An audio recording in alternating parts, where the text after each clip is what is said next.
In fact, I told my people one day, some of them in the budget office, I look at them,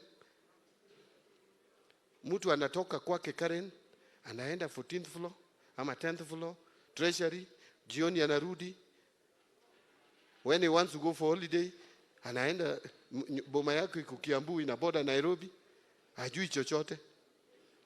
Niliwaambia, I will be taking you for a week, ukae Samburu. Uone vile watu wanaishi before you come and compile the budget. So that when someone tells you that there is River Tana in Tana River, River Tana, where children are crossing to go to school the other side.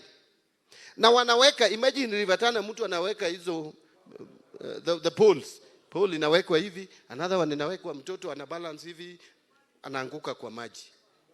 Anakuliwa na crocodile. And this is real story. Hii si story ya to make you laugh. It's what I saw with my eyes. Real story.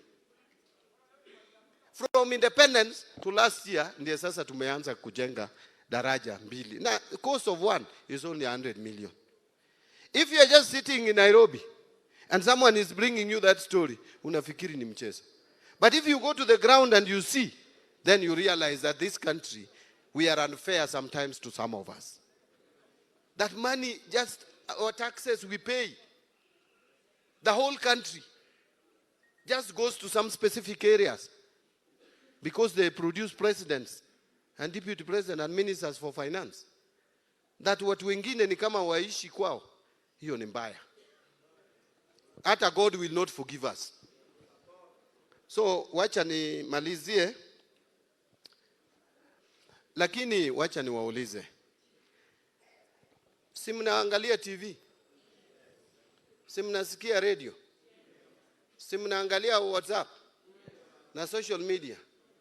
Si mnaambiwa ati RUTO hajafanya kitu? Some of you are also clapping. Wacha niwaambie kitu kimoja. And listen to me. When RUTO became president of this country, you people don't know where Kenya has come from.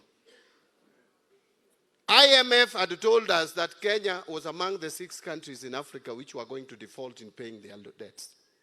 6 countries in Africa were not going to be able to pay their debt in 2024, 2025. One of them was Kenya. All the 5 have defaulted. It's only Kenya which did not default.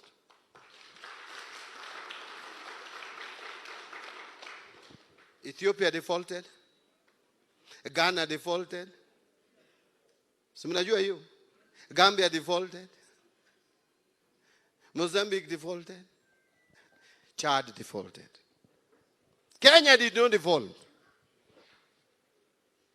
Na mjui kudefault ni nini? Let me tell you, if a country defaults, si kama wewe umedefault kulipa deni ya jirani yako. Iko tofauti. It is not even like defaulting in paying mshwari. Ama ile ingine inaitwa nini? Si kama ya Hustler Fund. Hiyo mnaweza cheka na wale wamekupea hiyo pesa. If you default in paying your loan, IMF and World Bank will be the first one to arrive in the country. Because they also have given us loans. And when they arrive, they are taking you to a route we call Paris. My friend, this is what will happen.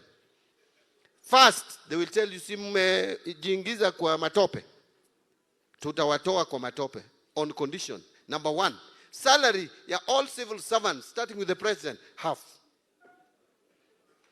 Staff in your public service, una reduce by half. Chiefs, mko na ngapi? 10,000, 5,000. MCA ni wangapi? 1,450 wards, half. Wabunge ni wangapi? 290 constituencies, half. Walimu ni wangapi? Sijui 400 and what thousand, half. Capitation mnaweka ngapi? Ni hivi, half. I am not giving you idle talk. That is how countries which have defaulted have been treated. Is that what you wanted for Kenya? When RUTO became president, inflation in this country was at 9.6%, going to double digit. When RUTO became president, my friend, we had forex reserves of only 3 months of import cover. Today it is 5.3 months, even beyond the target of 4 months. Today inflation is below 5%. Today interest rates, you said that interest rates are still high. It is true they are high, and we are working to make sure they are lowered further. But 1 year ago, average interest rates, if you went to the bank, was 17.2. Today it is 14.9. And we want it to go down to 12%, if not to single digit. Banks have been giving us loans like Shylocks. There was no difference. Because if banks can give you loan at 26, 28%, and Shylocks are also giving you at 30%, what's the difference? But we have managed some liability. And just allow me to say this, I know time imeenda. But I want to tell you, the people who are saying that the government is not doing anything. I went into that office, I lost weight in 2 months. Na hii si kitu ya kucheka, karibu nikufe. So you need not to laugh when I was about to die. Please, sympathize with me. The reason why I lost weight is because unaingia kwa ofisi, inafika 15th of the following month na hata hujamaliza kulipa mshahara ya wafanyikazi wa serikali. Deni inakuja, you don't know where to pay it from. That is what happened in 2024 when the shilling exchanged to the dollar at 160. Do you know what happened? We had a loan we were to pay in June 2024. And by February, Kenya did not know where they were going to get money to pay 260 billion euro bond. Somebody sat somewhere and said, my tenure is coming to an end. I don't care about that loan, which will come in 2024. If anything, I'm leaving office on the 9th or 10th of September, or I don't know which date exactly, of 2022. He didn't care.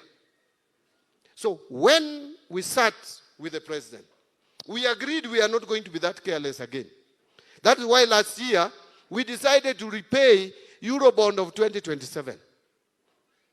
It's due in May 2027, lakini tulilipa last year. Again in September, we decided that the loan which is coming in 2028, we are also paying it. And we paid it last year, the loan of 2028. So for now, I will tell you, we can sit pretty that the only pressure we have is the loan of 2031. Not between now and 2031, we don't have that pressure anymore. That is the forward thinking of leadership. And no one will tell you that because they don't want you to hear. If RUTO wanted to be careless, he would say, 2028 is after my second term election. I will deal with it later. But we said no. Even if we make it second term or not, let whichever government is going to be there in 2028 not go through the same thing that this government went through when they came in 2022.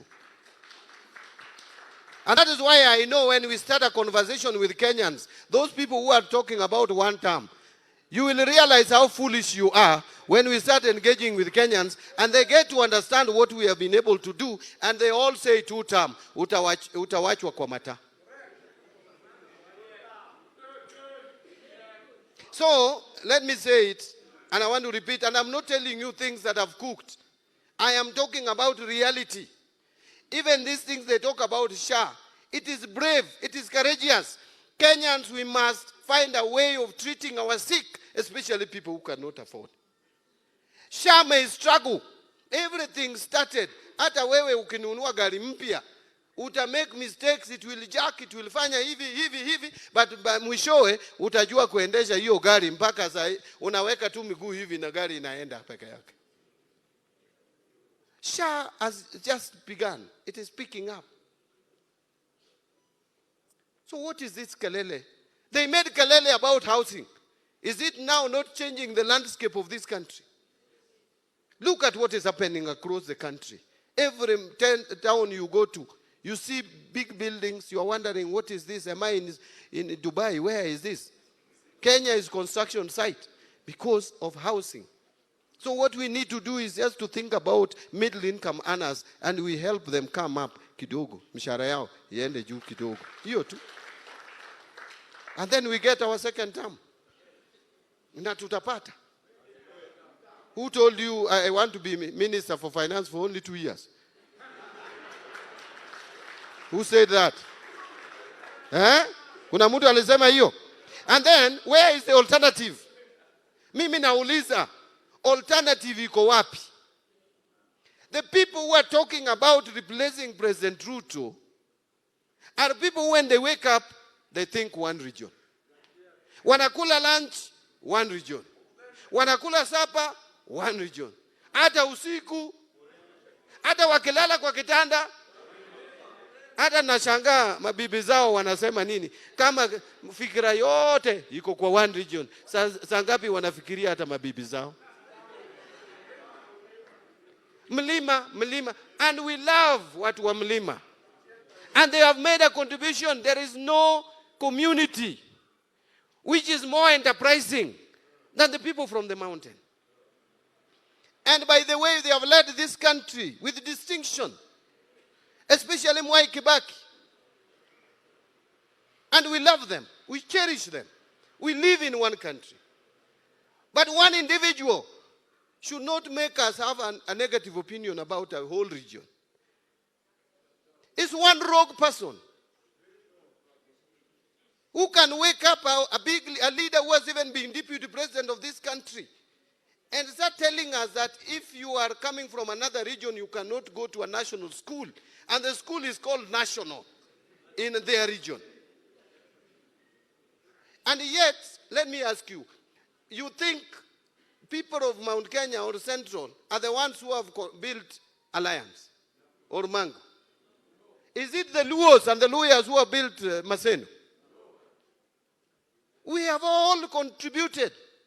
The taxes from Western Gishu have built Maseno, Maranda. Those are national schools. Alliance, Mangu, Lenana, national schools. Sasa mtu anaongea kama mtoto. Hata unashangaa huyu akili yake. In fact, I am sympathizing with people who are following that gentleman. I am sympathizing with you. If you are doing it on tribal, woe unto you. Shame on you.